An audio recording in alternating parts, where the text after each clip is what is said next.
Imagine the sound that starts every one of your mornings.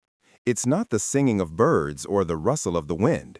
Most likely, it's the sharp digital alarm clock signal, instantly tearing you out of oblivion.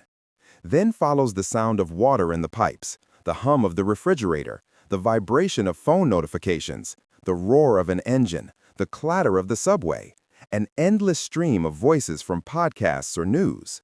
We live in an era of acoustic violence. We have forgotten what the world sounds like when it is silent. But even more terrifying is that we have forgotten how to hear ourselves. In this video, we won't talk about soundproofing walls or buying expensive noise-canceling headphones. We will engage in a different kind of construction. We will erect an invisible temple. This is a conversation about the architecture of silence, a philosophy of serenity that fits into just 3 sentences but requires a lifetime to comprehend. Get comfortable. Turn off notifications. For the next 70+ minutes, we will try to find what you may have lost years ago. Welcome to silence.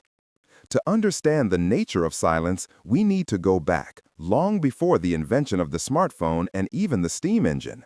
The history of humanity is a history of struggle against silence, and at the same time, a yearning for it. For primitive man, complete silence was a signal of danger. If the jungle fell silent, it meant a predator was nearby. Noise was synonymous with life, safety, the tribe. But as consciousness developed, silence became a luxury. Remember the majestic Gothic cathedrals. Their architecture is not just stone and glass. They are gigantic resonators of silence. You step inside and massive doors cut off the marketplace, the hustle and bustle, the dirt of the medieval city. High vaults absorb the echo of footsteps. Man built these colossi not only for God, but also to hear his own spirit.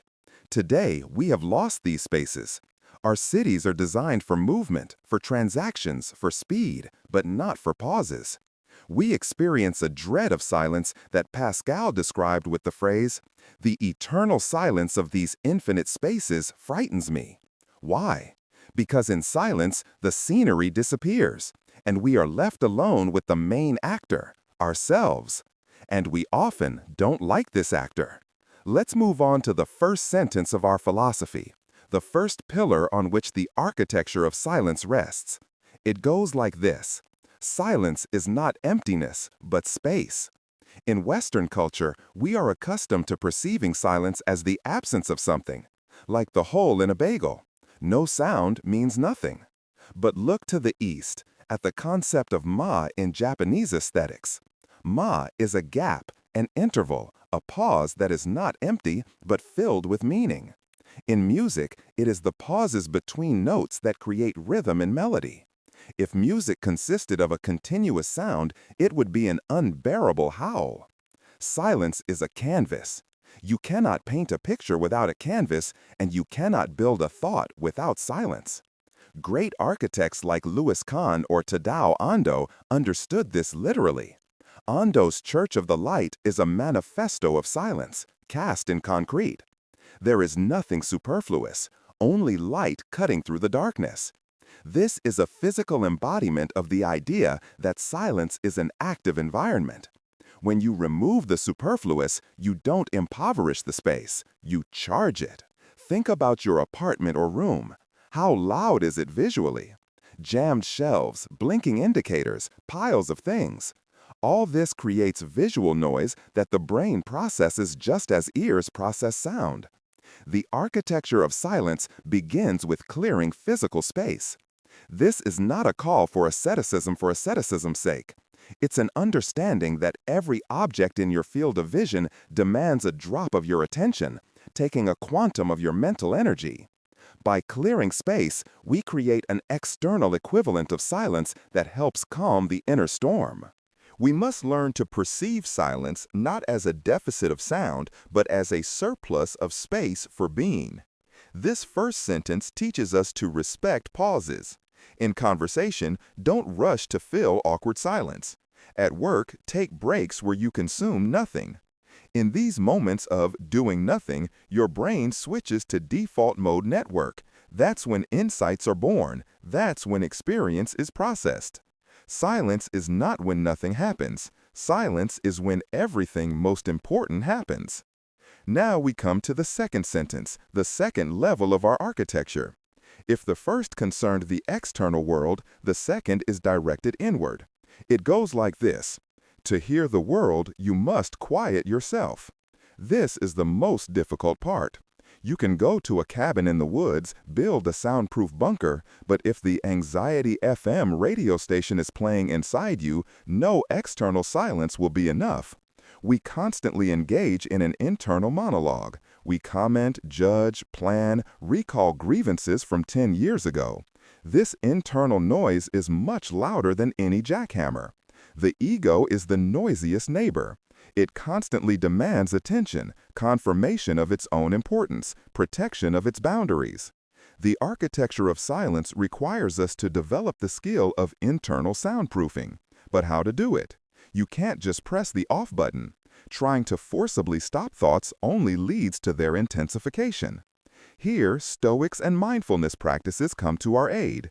Seneca said that peace is not the absence of a storm, but tranquility within the storm.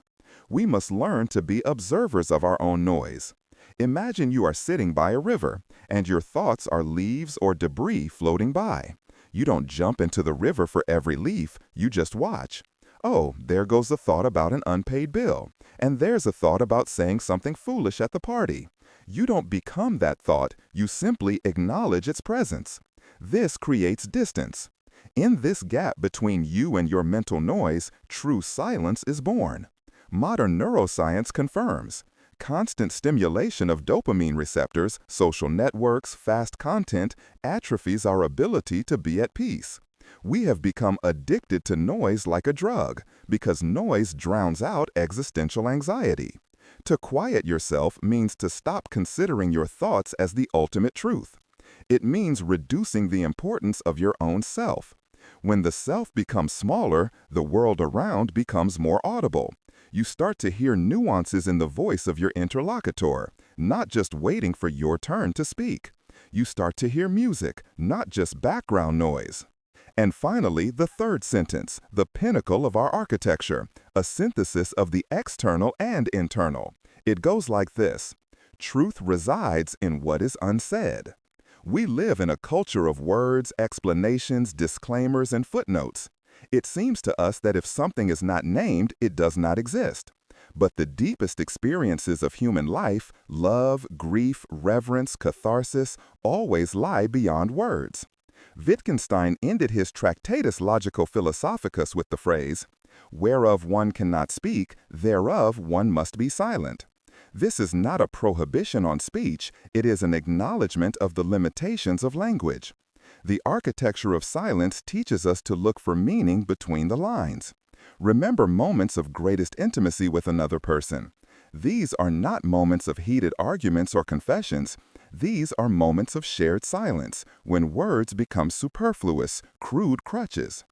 If you can be silent with someone and not feel awkward, you have reached a level of communication that transcends language.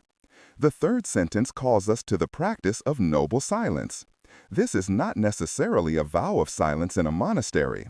It is the practice of refraining from unnecessary words. Before speaking, ask yourself, will this break the silence for something more beautiful than silence itself? In 90% of cases, the answer will be no. We clutter the airwaves with complaints, gossip, empty opinions about things we don't understand. This is acoustic trash. By purifying our speech, we also purify our thinking. We begin to appreciate the weight of words. A word born from deep silence possesses immense power. A word thrown into noise disappears without a trace.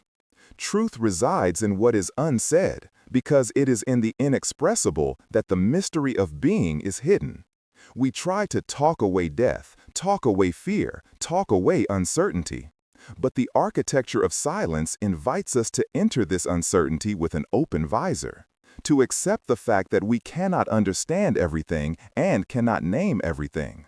How then can we, inhabitants of megacities, apply this philosophy? We cannot all go to the mountains, but we can build pocket temples of silence every day. Start in the morning. Don't grab your phone the first second you wake up. Give yourself 15 minutes of silence. Drink coffee without a book, without YouTube, without music. Just look out the window or at the wall. Allow the world to wake up without your immediate intervention. On public transport, take off your headphones. Listen to the city's hum, turn it into white noise, into a background against which your existence unfolds. At work, find 5 minutes to simply close your eyes and turn off your inner critic. In the evening, introduce a digital curfew.